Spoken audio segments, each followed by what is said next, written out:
teman-teman, saya Dr. Freeman Chandra, praktisi hukum spesifik ke pidana.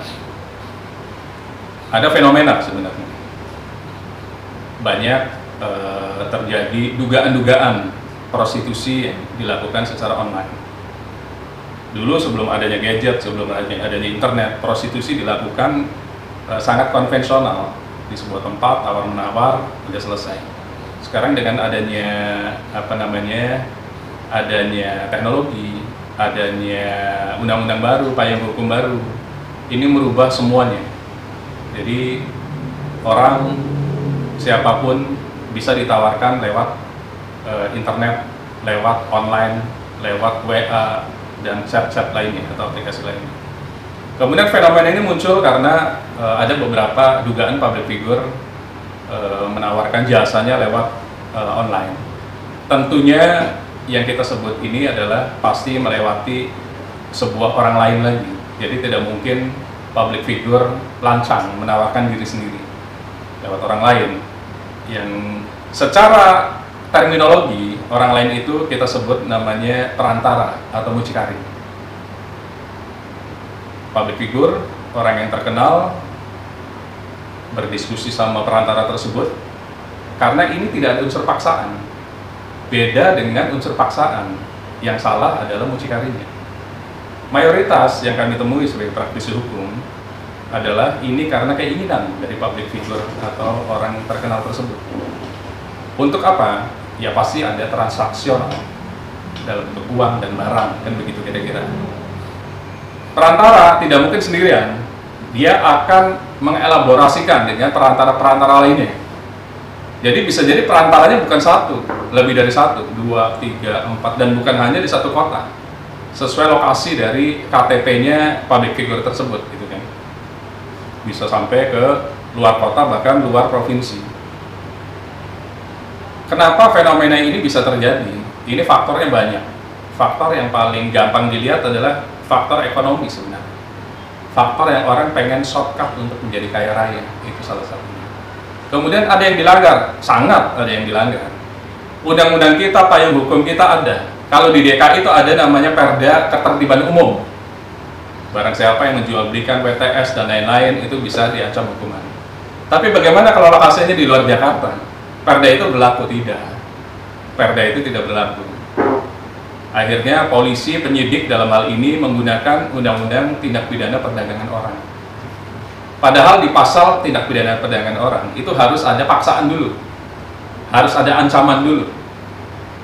Baru si perantara ini yang memperdagangkan ini diancam hukuman sesuai dengan undang-undang TPPO, tindak pidana perdagangan orang. Namun fenomena sekarang ini nggak dipaksa, malah kebalikannya. Dugaannya adalah perantara ini dipaksa untuk memperdagangkan. Jadi yang salah siapa nih secara hukum?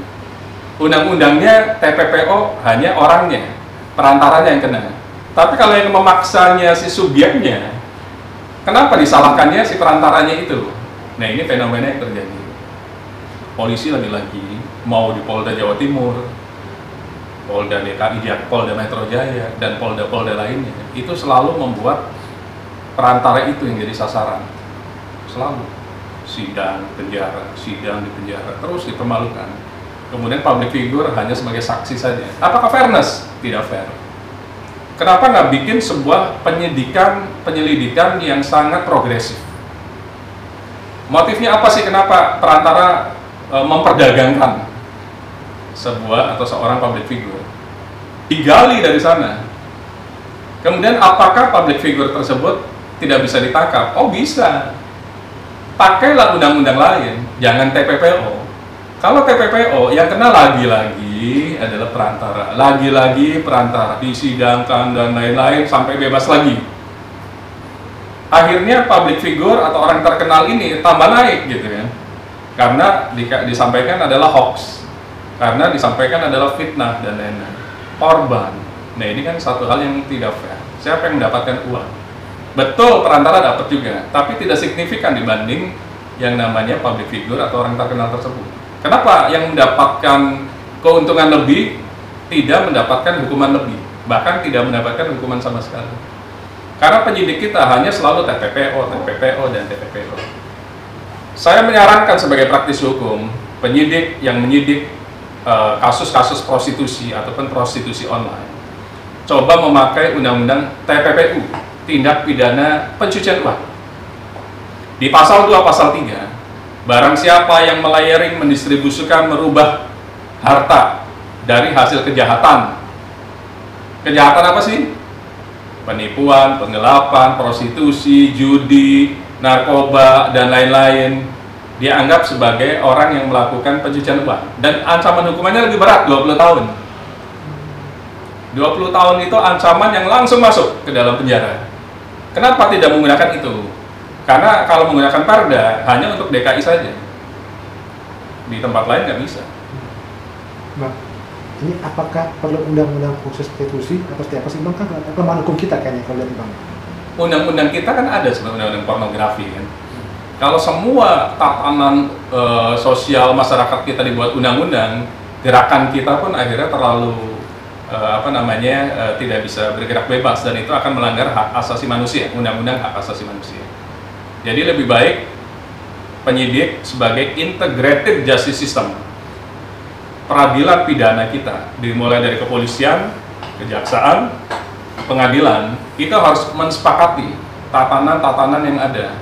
Dan dimulai dari mana? Dari penyidik dulu, siapa pembuatnya. Pembuatnya itu dihukum dengan pasal 29 Undang-Undang Pornografi. Berarti bisa Bang? Bisa. Biasanya pasal apa sih Bang? Hukumannya berapa? Memang rendah dibanding hukuman penyebar. Hukumannya adalah hanya 6 bulan. Yang mempertontonkan aktor, unsur-unsur persenggamaan, unsur-unsur foto-foto porno, unsur-unsur alat vital, dan lain-lain, itu dihukum 6 bulan sampai 12 tahun. Tapi at least ada hukuman di undang-undang pornografi tersebut. Jadi tidak serta-merta penyebarnya. Penyebarnya siapa pertamanya, itu harus ditelusuri dulu. Jangan dilihat penyebar yang kedua, ketiga. Yang pertama siapa? Pembuat harus di BAP terus-menerus. Kalau memang sudah tahu pembuatnya adalah si A. Siapa yang menyebarkan? Bisa jadi yang menyebarkan pembuat juga. Penyebar pertama bisa jadi pembuat juga. Diduganya kan begitu. Berarti yang paling berat adalah pembuat ini, karena 2 pasal masuk. Pasal 29 Undang-Undang Pornografi dia kena, pasal 27 ayat 1 yang melanggar kesusilaan, menyebarkan video, menyebarkan gambar melalui jaringan informasi, internet, dan lain-lain, itu dihukum 6 tahun. Dan penyebar itu langsung bisa ditangkap. Karena ancaman hukumannya di atas 5 tahun itu boleh langsung ditangkap. Tinggal polisi bisa nggak membuat sketsa forensik yakin bahwa pembuat sama dengan yang mendistribusikan pertama kali. Kalau yang lain, kedua, ketiga, ya mungkin sudah tersebar, disebarin. Bang, tanya Bang, untuk kasus ini kan kita mengkerucut kepada artis GA, ya Bang ya. Berarti kalau dibilang tadi, apakah kemungkinan besar GA bisa dipidanakan? Yang paling penting forensik dulu dari polisi. Tidak ada serta-merta sebuah konten pornografi, konten yang melanggar kesusilaan itu ada kalau tidak ada pembuatnya. Dugaan-dugaan kita harus percayakan kepada tupoksinya. Dalam hal ini pidana umum ya polisi, hanya polisi. Kalau lokasinya di lingkungan Polda Metro, Jakarta, Tangerang, Bekasi, berarti yang berwenang adalah Polda Metro. Nah, Polda Metro lah yang menentukan. Kalau memang pembuatnya adalah public figure, kalau betul sesuai dengan forensiknya, tangkap public figure tersebut. Karena apa? Ada dugaan yang menyebarkan juga. Kenapa bisa langsung ditangkap? Karena ancaman hukumannya 6 tahun. Di atas 5 tahun itu langsung bisa ditangkap. Karena apa? Ada dugaan kalau nggak ditangkap akan menghilangkan barang bukti atau melarikan diri. Jadi harus segera ditangkap. Pasalnya malah lebih berat, ada 2. Membuat dan menyebarkan. Tapi lah, even pun kalau pasal yang ITE-nya nggak terbukti, tapi masih ada undang-undang pornografinya. Betul. Artinya itu masih bisa masuk juga Bang? Itu diproses dua-duanya.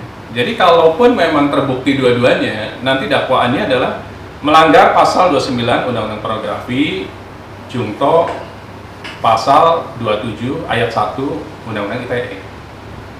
Bang, itu kan ya tadi rekan bilang kan mengerucut ke artis GA. Video itu kan ada 2 orang, ada laki dan perempuan. Apakah dua-duanya diproses atau hanya Yang salah satunya? iya. Ada dua peristiwa hukum kan yang membuat dan menyebarkan. Yang membuat, katakanlah misalnya terbukti salah satu public figure, kan nggak mungkin sendirian, pasti ada lawannya yang namanya laki-laki. Laki-lakinya ditanya lagi, apakah ikut menyebarkan atau hanya perempuan saja, atau kebalikan, malah yang menyebarkan adalah laki-laki. Berarti yang kena 2 pasal orang yang membuat, mempertontonkan hal-hal yang berbau kesusilaan dan yang menyebarkan. Tinggal dicari itu, siapa yang menyebarkan, apa kedua orang ini atau bukan, jangan-jangan memang orang lain, bisa jadi. Itulah tupoksi polisi, dia punya cybercrime, bisa kelihatan loh. Dari IP address mana nyebarinnya, dari gadget mana, kan emailnya ada. Kalau memang ternyata yang menyebarkan adalah pembuat, jangan ragu-ragu untuk menangkap, karena itu sudah merasakan gitu. Terlepas motif apapun, itu adalah pelanggaran kesusilaan yang berat.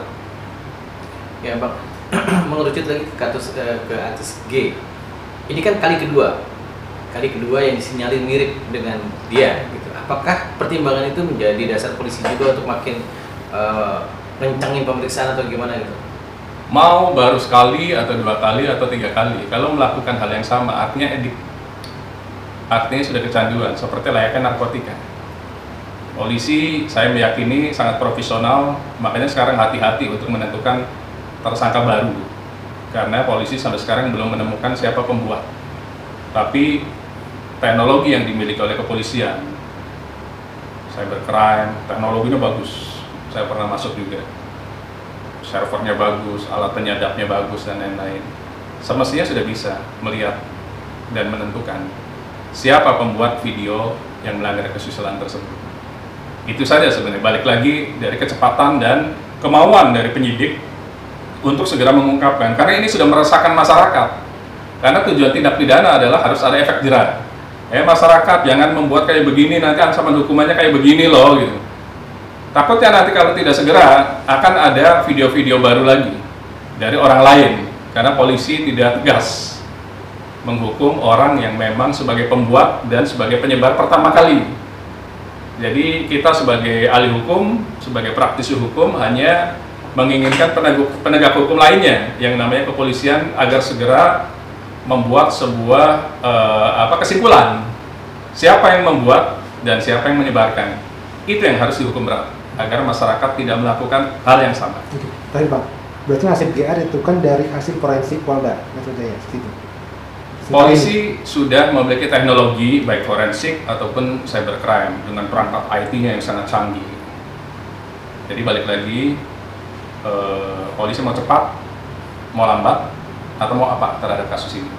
Karena ini sudah meresahkan masyarakat, dan jangan sampai nanti kalau tidak segera diumumkan ke publik, ke masyarakat, akan ada video-video yang melanggar kesusilaan, karena tidak ada hukuman yang ketat terhadap pelanggaran kesusilaan ini. Bang, dari saya Bang terakhir, biar bagaimanapun, katakanlah G kan masih punya hak untuk membela diri Bang. Ada wajah yang mirip seperti dia lah, seolah-olah di video.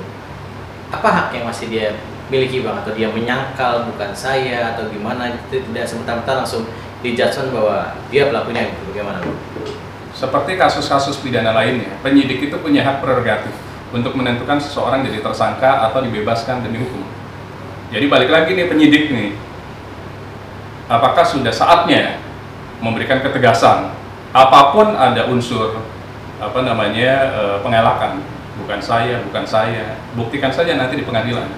Nanti kan ada saksi, muka ini bagaimana, oke lah dirubah oleh aplikasi, IT sekarang hebat gitu. Tapi kan alat bukti kita harus ada saksi ahli, ada dokumen. Kalau semua alat bukti 2 saja, itu bisa mentersangkakan seseorang kok gitu. Tinggal nanti apa yang harus dilakukan oleh calon tersangka atau terduga tersangka tersebut. Ya, melakukan uji materi, bukan saya. Bukan sayanya di mana? Di pengadilan.